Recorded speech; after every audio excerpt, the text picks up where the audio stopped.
Olá pessoal, sejam bem-vindos a mais um Hirossi Prevcast. Eu, Eduardo Hirossi. Mariana Márcico. E Arnaldo Cordeiro. Hoje o que nós resolvemos fazer, né, Mariana? Nós catamos as perguntas de hoje da comunidade, da minha comunidade, e nós vamos trabalhar para você ver como que é interessante, quais as dificuldades do advogado, e nós vamos trabalhar, né, Mariana? E o interessante da comunidade, né, é que a gente vai tirando dúvidas e recebendo várias perguntas e um vai ajudando o outro, e isso é muito legal. Ó, eu vou te falar uma coisa, Mariana, isso na prática mesmo.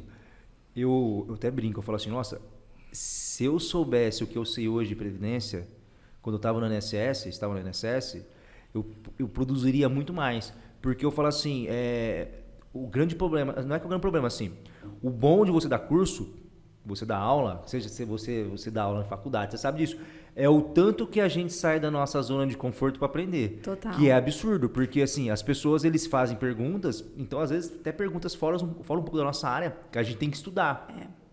Porque nós somos o recurso que temos. temos. E você sabe, Du, que tem pesquisas que comprovam, né, que aquele que aplica o que fala, né, aquele que dá aula, está aprendendo muito mais do que quem está ali só recebendo a informação. Hoje eu fui fazer um benefício de aposentadoria a pessoa com deficiência. É uma das coisas que eu fazia no INSS. E tipo assim, a gente sabe de ponta a ponta. Eu tive que analisar um erro num sistema que eu fiquei 2 horas estudando. E eu falo assim, nossa, olha que interessante.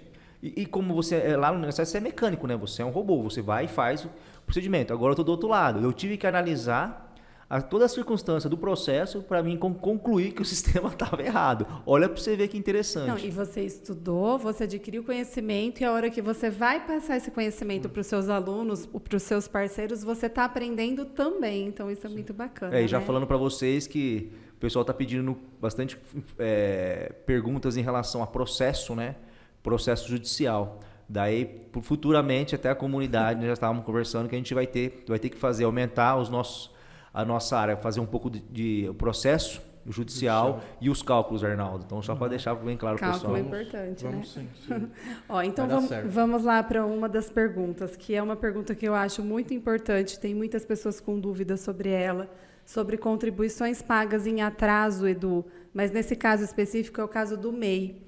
As contribuições pagas em atrasos, no caso do MEI, contam para carência, para aposentadoria por idade?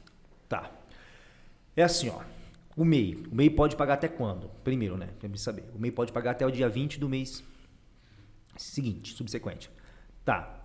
O que depende para entrar como uma condição para entrar como carência, a primeira tem que ser paga em dia. Se você pagar a primeira em dia, as outras você pagar fora do prazo, né?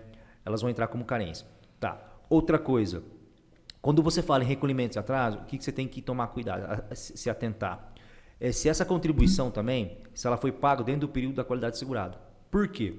Se ela for, exemplo, o segurado vinha recolhendo, exemplo, ele recolheu de 2012 a 2015, tá? Então ele teria até 2016 como qualidade de segurado, tá?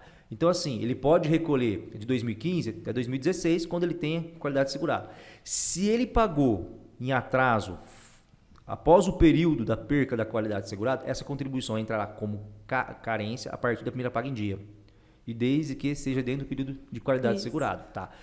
Mas entra como tempo de contribuição. Então, para benefícios que exijam carência, tem que tomar muito cuidado em relação a isso. Você conseguiria, Edu, dar um exemplo prático para nós? Um exemplo, como você falou, de 2012, contribuiu de 2012 a 2016, um exemplo. Tá, vamos dar exemplo. O segurado contribuiu, vamos pegar aí. Vou pegar esse caso, o MEI. De setembro de 2012, né, vamos pegar agosto de 2018. Então, em tese, ele teria a última que ele contribuiu como carência, tá, válida, em agosto de 2018. Suponhamos que ele vinha recolhendo tudo em dia. Bonitinho. Tá? Agosto de 2018. Que não tenha nenhum em atraso. Em tese, ele teria qualidade segurada até dia 15 de outubro de 2019. Certo. Se ele paga setembro de 2018, né? Lá em agosto de 2019, ele pagou dentro do período de qualidade segurada, mesmo sendo atraso. Tá. Ele não perdeu a qualidade segurada. Ele está atrasado, mas dentro da qualidade segurada. Ele entrou, vai valer como carência. Agora, se ele pagou essa contribuição a partir do dia 16 de outubro de 2019, não entra como carência. Entra como tempo de contribuição. Só entra como tempo de contribuição. só com o tempo de contribuição. Aliás, Edu, você está com curso também sobre esse assunto, não tá? Então, a gente começou de... Sabe o que acontece, Mari? É aquilo que a gente faz na prática, né? Às vezes você pergunta, o Arnaldo pergunta, eu pergunto uma coisa para você. E esse curso de recolhimento de atraso, ele está dentro do curso de CNIS. O que acontece? As pessoas começaram a perguntar muito, em razão da portaria que teve de novembro do ano passado e em razão da ação normativa, que agora que ela veio a se adequar a essa portaria. Daí a gente resolveu fazer o curso de recolhimento em atraso. E você sabe, Edu, eu faço parte de vários grupos, né, de previdenciaristas. E essa semana, inclusive, uma previdenciarista comentou sobre um colega, um profissional da área da Previdência, que orientou o cliente a recolher várias contribuições em atrasos, tendo perdido a qualidade de segurado, e sendo que, na verdade, na hora que foi se aposentar, não valeu para carência. Outra coisa só, facultativo igual, as contribuições pagas em atraso. Exemplo, venho pagando desde 2015 aqui com contribuinte individual, mas tudo atrasado. Para tempo de contribuição, elas vão ser consideradas. O problema é quando é facultativo, tá? O facultativo não conta para tempo, conta para nada, não tem efeito. Então, se ele pagou em atraso, falta perda da qualidade de segurado, não vai contar, vai começar a contar a partir da primeira paga em dia. E vou dar um exemplo agora.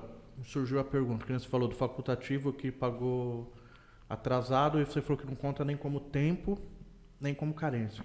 Consegue reaver esse dinheiro? Consegue fazer restituição, pedir na Receita Federal, né? Pela Receita Federal. A dúvida, inclusive, era essa, mas no caso não era facultativo, mas a pessoa não conseguiu adquirir a carência, pagou um dinheiro bem alto de valor, né, de atrasados e não serviu para o que ela precisava. Só que a portaria de novembro de 2021 e a ação normativa tem um entendimento diferente. Agora nós estamos analisando, entrar um critério de recolhimento em atraso. Qual é o critério? Se as contribuições de atraso, elas servem para qualidade de manutenção da qualidade de segurado. Ela serve. Você vai falar assim, mas que loucura, eu também entendi como loucura. Exemplo prático, vamos pegar um exemplo prático. Suponhamos que nesse caso, o segurado ele recolheu até 2018, depois ele vem a recolher em atraso a partir de 2019, que ele recolheu em atraso ainda na falta da perda da qualidade de segurado. Tá. Depois disso, ele sofre um acidente de qualquer natureza. Acidente de qualquer natureza não exige carência. Exige filiação. Nesse caso, mesmo não recolhendo em atraso, com o MEI, vai habilitar ele ter direito a um benefício, porque ele manteve a qualidade de segurado. Pelo INSS, ele manteve a qualidade de segurado. O benefício com filiação. Então, assim, é um outro conceito. Interessante, hein? Tem que saber, tem que trabalhar. Agora você vai ter que. Agora, assim, igual a gente sempre brinca, né? O previdenciarista ele tem que dominar a carência. Ele tem que dominar esse assunto. Por quê? Porque agora você vai entender se esse benefício é isento de carência ou não. E para não dar orientação errada para o cliente. Isso mesmo. Né? Principalmente a gente faz planejamento previdenciário. Então, só voltando na questão da restituição e da importância de ter sempre um especialista, né, na área, orientando o cliente, é que nem sempre vai poder ser restituído esse valor pago que não vai valer para carência, né? Então, é importante a gente falar sobre isso, né, Edu? Restituição tem que falar que a restituição é feita pelo, assim, facultativo, você consegue fazer restituição pela Receita Federal. Se não for facultativo. Contribuinte individual, não. Tá? Só para poder lembrar isso. O que você pode atestar é que você recolheu no código errado, o INSS ele pode fazer a conversão de código e você pedir uma restituição. E essa restituição não é tão simples assim também, né? É bom ressaltar isso. O importante, então, é a gente deixar o seguinte recado, né? Deixarmos o seguinte recado. Não é só o simples fato de pagar, mas sim pagar corretamente, né? É porque assim, é que as pessoas não levam tanta importância. Eu até acho engraçado, né? As pessoas não têm tanta importância em relação às pessoas que trabalham com previdência, né? Então, a pessoa que trabalha com previdência, ela estudou, ela gastou, ela se especializou.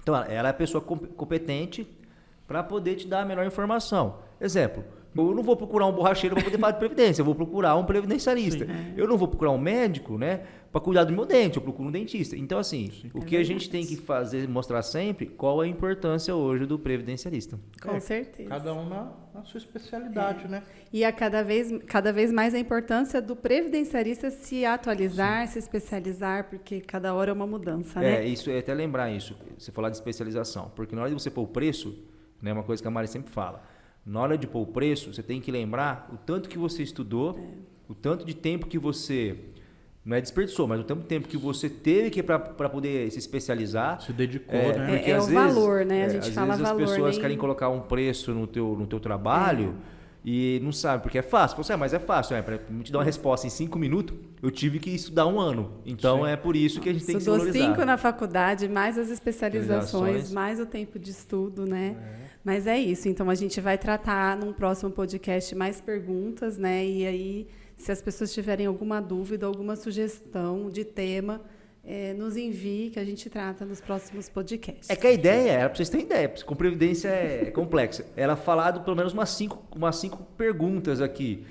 Então, tipo assim, o tema é tão complexo que não dá. Então, para não ficar maçante também os podcasts, ficar aí, a ideia é você estar no teu carro, estar na tua casa, escutar uns 15 minutinhos, te dar um norte para você seguir aí no seu dia a dia. Tá bom, gente? Até a próxima. Até a próxima. Até a próxima.